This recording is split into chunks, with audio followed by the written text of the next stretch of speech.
Halo semuanya, apa kabar? Hari ini saya belum tidur, jadi gak ada pertanyaan aneh-aneh. Kita langsung aja kembali lagi channel tontonan favorit.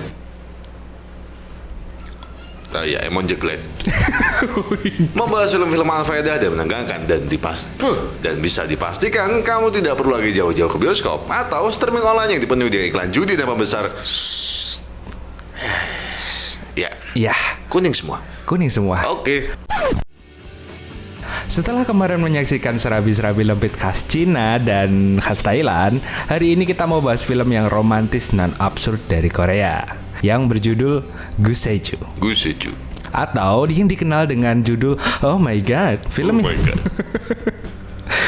yang rilis tahun 2008 ini Film yang rilis tahun 2006 ini dibintangi Choi Sung-kook, seorang aktor gondes Korea yang bisa dikenali lewat film Seki Zero 1 dan 2. Sayangnya videonya take down. Ya, sayangnya videonya take down. Kita udah upload loh dua-duanya. Meski saya rasanya sering ingin gigit plafon melihat kelakuan si gondes ini, tapi sialnya film ini mampu menceritakan soal cinta, kedewasaan, serta pahit manis kehidupan berkeluarga dengan cara yang sederhana, tanpa basa-basi, sekaligus sukses mencubit hati. Wah, puitis sekali Le Junit. Puitis sekali. Oke deh. Gimana Le? Oke deh, mending langsung aja kita mulai alur filmnya. Seperti biasa, jangan lupa subscribe buat yang belum dan tonton video ini sampai habis. Yuk, mari.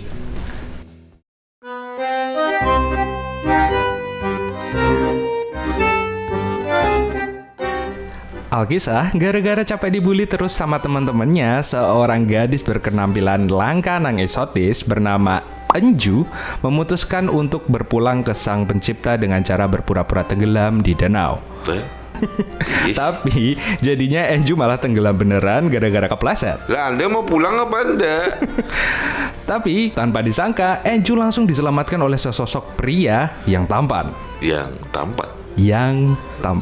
Enggak juga sih. Ya, pokoknya seorang pria godis eksotis bernama Jungwan. Wawan tes anjing.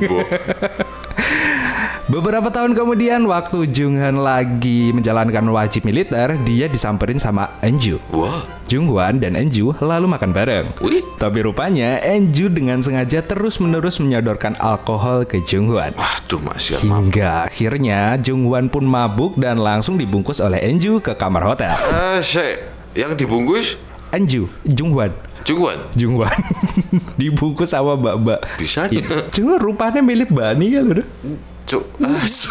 Rasa bahas Bani sikliane. Iya, sorry. Dengan niat ingin dibuahi oleh Jungwan, Enju pun langsung nyetel film enak dan membuang semua kondom di situ. Film enak? Dengan situasi kondisi mendukung, Enju langsung melaksanakan rayuan penuh godaannya dengan Jungwan yang membuat si gondes bingung tapi kepengen, tapi takut, tapi rudalnya sudah ngegas tapi bingung. Nah, yang bisa mikir cuma keceplosan. Ya, lanjut. Apa-apa satu lah. Karena sudah mabuk dan wishing penting ono lubange, Jungwan pun langsung bercocok tanam di ladang milik Enju dengan semangat yang membara.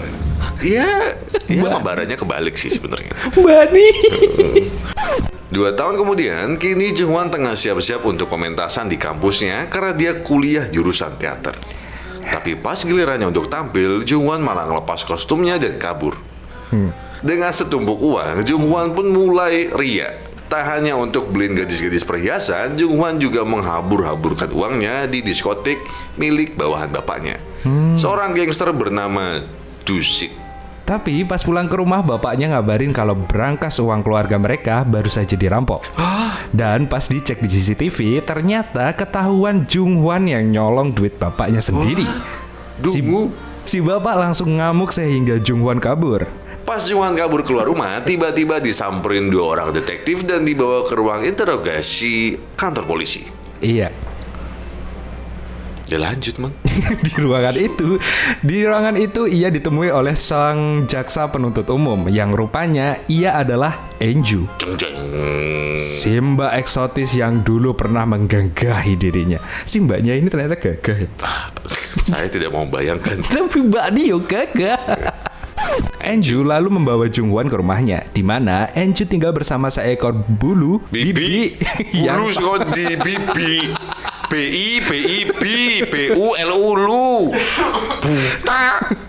Enju lalu membawa Jungwon ke rumahnya di mana Enju tinggal bersama seorang bibi yang tampak beringas. Wagu. Iya, wagu. Jungwon lalu dibawa melihat dua bayi kembar lucu bernama Cory dan An. Iya, Korean. Oh, Japanese. Cory dan An, Korea. Jadi maksudnya dua anak kembar itu dipisah namanya itu ya artinya ya orang Korea. Intinya sih itu. Korean. Dan Enju bilang bahwa si Jungwon adalah bapaknya. Ternyata waktu dulu mereka bercocok tanam, Anju berujung melendung dan membrojolkan sepasang bocil. Jadi pas dulu mereka bercocok tanam, mereka akhirnya hamil. Iya. Enjunya doang. Ketembak di dalam, Pak. Iya. Cari konco ngelapu tisu nang weteng. Jungwon kaget dan gak percaya dan malah marah-marah. Jungwon pun langsung mengeluarkan dompetnya karena mengira Anju cuma menipunya buat dapat duit. Karena tak kuasa menahan kesalahannya pada si gondes brengsek, sang bibi pun langsung memplokotok batok kelapa Jungwon dengan seikat daun bawang. Dan Jungwon pun langsung angkat kaki dari situ. Beberapa hari kemudian, rupanya Enju mendatangi rumah Jungwon dan ngadu ke bapak ibunya Jungwon kalau dia sudah dihamili oleh putra mereka. Dan bapaknya pun langsung ngamuk. Pas Jungwon mau kabur, si bibi malah muncul membawa bayi kembarnya dan... Ya perih, Pak, dilempar asbak. Surikan. Untuk meyakinkan si bapak dan ibu, Enju menunjukkan dokumen hasil tes DNA yang menyatakan bahwa si kembar benar-benar darah daging si Jungwon. Keesokannya, sang ibu menuntut Jungwon agar bertanggung jawab dan menikahi Anju. Agar anaknya mau nikah, sang ibu lalu menyogok Jungwon dengan uang bergepok-gepok. Sehingga akhirnya dan akhirnya Junghan pun mau. Karena punya enak. Makanya bahasa Indonesia perlu, moral juga perlu. Masalah moral, masalah akhlak, biar kami beli sendiri. Ora kuwi liriknya. Singkat kata, Jungwon dan Anju akhirnya menikah dan tinggal bersama. Malamnya, karena kini sudah jadi pasangan sah, Anju yang birahinya berlebih pun langsung mengajak Jungwon cocok tanam. Dengan pesonanya yang langka dan eksotis, Anju mencoba memancing gairah kejatanan suaminya dengan tarian yang bisa disikip sih? Bisa kipak kuning ini nanti. Tapi Jungwon ogah dan malah menyuruh Anju tidur di lantai.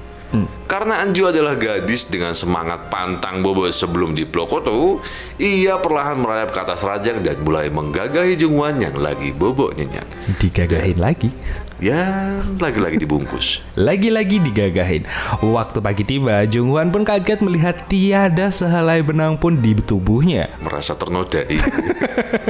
Kemudian berangkat ke kampus dan bertemu dengan sobat karibnya yang bernama Cikgu. Cilgu, macam Cilgu.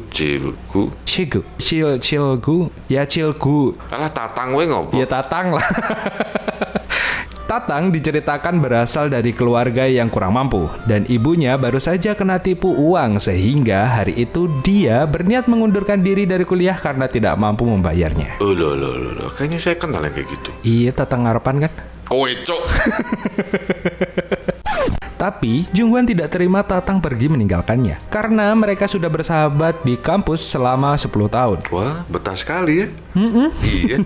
Iya. Ada yang mau dicurhatin mungkin? Enggak. Ini udah berapa hitungannya, Bang? Iya, enggak ada. Apa sih kampus aja? Kuning semua, masih aja lama kuliahnya. Tapi tiba-tiba Tatang langsung mulus tak tertahankan dan Jungwon malah Enggak gitu sih. Enggak gitu kalau ada temen yang mules kan. Harusnya kan dibopong dari samping. Iya, tapi temennya ngapa bengkok gini? Ya pensil. Ya kalau pensil inul dikasih nyawa seperti itu, Pak. Malamnya bukannya kebantu Anju ngurus anak, si Jungwon sama Tatang malah asik main PS. Anju pun marah-marah dan menapuk congor Tatang berkali-kali. Sementara itu, si Bibi malah sok akrab sama ibunya Jungwan dan bilang, kok bisa-bisanya bangga punya anak yang gak lulus kuliah 10 tahun? Iya, bisanya bangga. Iya bisa aja bang. Orang capek masih aja di situ. Esoknya, Enju melampiaskan kekesalan terhadap suaminya ke pekerjaannya. Dengan penuh semangat, ia memukuli dan menghajar om-om yang ditangkap karena kasus gali lubang sembarangan sampai harus ditahan sama anak buahnya. Sementara itu, di kampus, Junghwa dan Tatang dapat info studi tour kampus ke Phuket. Nah, buat yang belum tahu, Phuket itu kayak Balinya Thailand. Balinya Thailand. Thailand. Tempat liburan lah ya. Tempat liburan paling eksotis di mana para bule nggak pakai bra di sana. Sesampainya di rumah, Jungwan minta duit buat ikut study tour ke bapaknya. Tapi gara-gara Jungwan pemalas dan gak lulus-lulus, bapaknya ogah ngasih duit. Baca. Esoknya, Enju mau berangkat kerja dan nitip ke Junghwa untuk memastikan memanaskan susu untuk anak-anaknya. Karena hari itu si Bibi lagi nggak bisa, Enju minta Bu Junghwa untuk memanaskan susunya. Sasuke, manas kayak asu lah. Enju minta Junghwa untuk memanaskan susunya selama 3 menit. Susunya Enju. Tapi waktu mau ngasih susu ke si kembar, dia cuma manasin susunya selama 2 menit, terus kurang panas. Karena kurang panas, dipanasin lagi 1 menit. Jadi gini ya adik-adik manis, ASI itu nggak boleh dipanasin 2 kali kalau kata orang tua gitu toh. Jadi kalau ASI itu cuma boleh dipanasin itu sekali doang. Jadi kalau sampai 2 kali itu nggak bagus untuk bayi. Yang gue ngerti sih. Ceritanya panjang. Kan mudeng bangsat. Tapi tiba-tiba Junghwan dapat telepon dari salah satu teman ceweknya di kampusnya yang ngajak ketemuan. Tak lama, ibunya Junghwan pulang dan kaget ngeliat si kembar nangis gak ada yang jagain. Dan badan Cory pun panas. Cory langsung dibawa ke rumah sakit oleh bapak dan ibu Junghwan. Nah, bener toh? Kalau orang tua ngomong tuh pasti bener, jadi nurut. Si bapak langsung nelpon adiknya si gangster dan minta dia melacak keberadaan Junghwa. Sementara itu, rupanya Junghwa lagi asik melucuti pakaian temennya di sebuah hotel. Namun, seketika waktu itu si mahasiswa ngajak Junghwa serius pacaran. Junghwa pun langsung berhenti dan merasa bersalah. Di waktu yang sama, bapaknya tiba di hotel itu dan langsung ngamuk dan menghajar Junghwa, lalu memintanya ikut pergi ke rumah sakit. Setelah nengok si Cory, Junghwa langsung menemui Enju di parkiran rumah sakit. Enju marah karena Junghwa tega menelantarkan bayi-bayinya, tapi Junghwa malah nyalain Enju gara-gara beranak sendiri. Saya mau sedih, cuma kenapa teksnya seperti ini, Le? Kan ada yang lebih bagus kan mengantarkan bahasanya gitu kan. Mendengar ini, Enju langsung marah dan langsung Enju bilang kalau membesarkan anak-anaknya adalah pilihannya sendiri. Dan ia juga hanya ingin dicintai oleh Jungwan. Lalu Enju pun pergi. Esok malamnya, Junghwan masuk ke kamar Cory dan An. Tapi, si bapaknya langsung melarang Junghwan untuk mendekati si kembar. Dan malah memberi tiket untuk Junghwan pergi ke Phuket. Junghwan pun keluar rumah dan bersiap pergi ke Phuket bersama Tatang. Sementara itu, dari kejauhan terlihat mobil van penculik sedang mengawasi mereka berdua. Mobil van si penculik pun datang dan bersiap-siap menyergap mereka berdua. Tapi karena mereka mengira mobil itu jemputan mereka, si Jungwan dan Tatang langsung masuk ke mobil penculik itu dengan santai. Iya, sukarelawan. Sukarelawan diculik. Volunteer. Singkat kata, Jungwan dan Tatang pun disekap oleh penculik. Sialnya lagi, pas mereka nelpon bapaknya minta uang tebusan, si bapak malah ngira Jungwan bohong cuma biar dapat duit lagi. Terus teleponnya ditutup. Karena nggak bisa ditebus, para penculik memutuskan untuk menjual organ mereka berdua ke pasar gelap. Wah. Dan selama berminggu-minggu, mereka berdua dipaksa berolahraga biar organnya sehat dan bisa dijual. Hingga suatu malam, Jungwan dan Cilgu yang lagi dikurung melihat si ketua penculik lagi ngerayain ulang tahun anaknya sekeluarga. Melihat ini, Jungwan langsung teringat akan keluarganya, yakni akan Enju dan si kembar. Dengan penuh semangat, mereka pun menerobos ruang kurungan tersebut, lalu berlari kabur. Sementara rombongan si penculik malah diem aja dan lanjut makan. Iya. Ya, saya tidak tahu jadi lanjutin. Rupanya rombongan penculik ini adalah penculik gadungan sekaligus bawahan Eunju yang disuruh menculik Junghwan agar Junghwan bisa merubah perilaku buruknya. Sementara itu, Eunju tengah diancam oleh tante-tante bos mafia yang ternyata adalah kakak dari tukang gali kubur yang dulunya dia ditangkap. Tapi dengan berani Eunju tidak memperdulikan ancaman si tante dan tetap menahan si tukang gali kubur. Kasian sekali ya, mafia tukang gali kubur. Kasta paling rendah itu di mafia, Pak, tukang gali kubur. Tak lama, Junghwan yang dari tadi lari kabur kini sudah tiba di dekat rumahnya. Tapi tiba-tiba dia ngeliat ibunya diserang sama seorang pria. Dan pria itu meninggalkan foto Eunju yang ditusuk pisau. Wah. Menegangkan sekali. Gue tak tahu. Baik, Junghwan langsung marah dan menampar Eunju karena gara-gara dia ibunya terkena marah bahaya. Tapi ibunya malah marah gara-gara Junghwan kasar ke cewek. Junghwan marah karena dimarahin, akhirnya memilih mengungsi ke kosan Junghwan yang marah karena dimarahin akhirnya memilih mengungsi ke kosan Tatang. Nah, kayak gitu. Karena masih sayang sama anaknya, bapaknya Junghwan datang ke kosnya Tatang dan ngajak mereka berdua ngobrol. Tapi karena masih kesel karena disalahin, Junghwan pun lalu pergi duluan. Ngentut tuh, Pak. Orang instrumen. Anjing ngentut, Pak, anjing ngentut. Kentutnya berkah. Membawa pahala. Orang baju Korea. Pas Junghwan sudah pergi, Tatang pun cerita ke bapaknya Junghwan soal kebaikan Junghwan.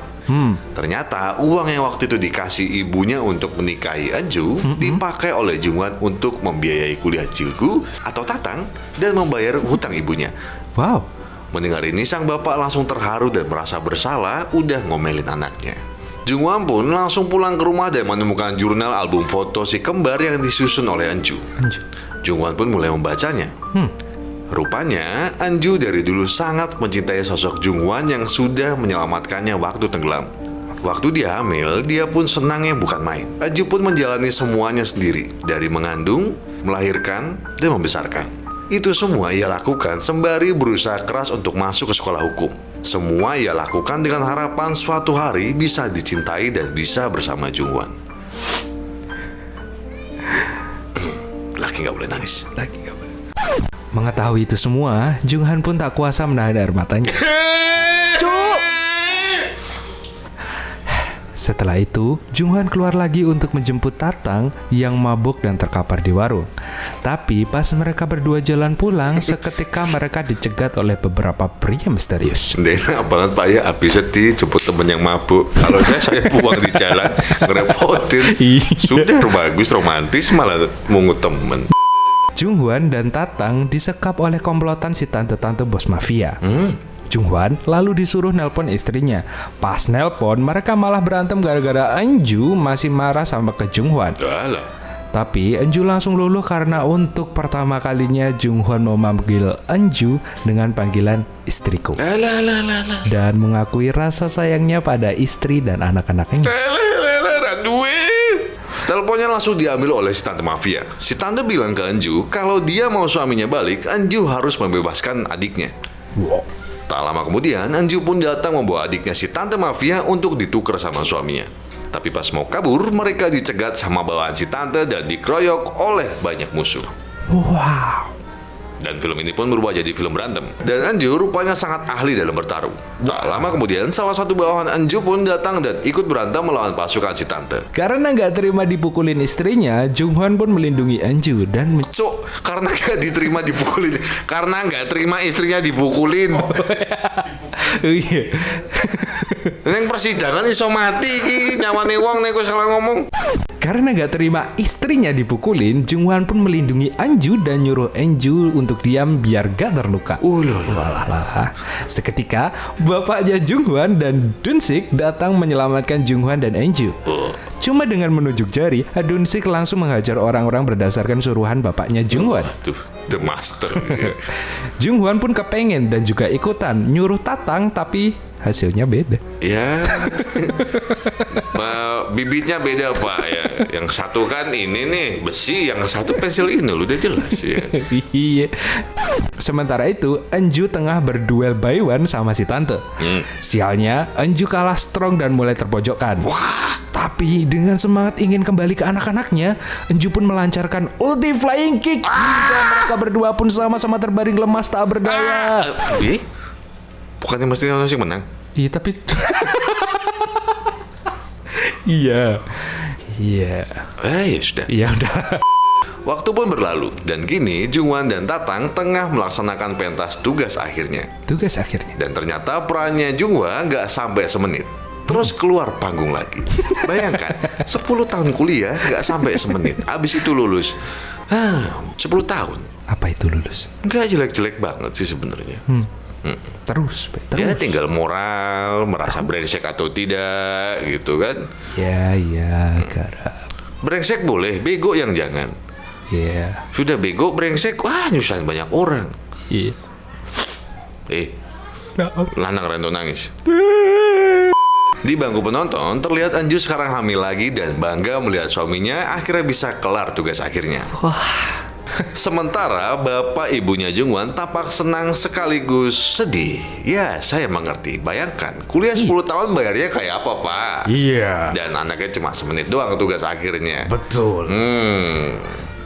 Uangnya sia-sia. Kemarin sudah bayar semester, terus tambahan duit buat apaan kemarin? Tiba-tiba Enju langsung mules, rupanya bayinya mau brojol, sehingga semuanya langsung heboh dan filmnya pun tamat. Yeay.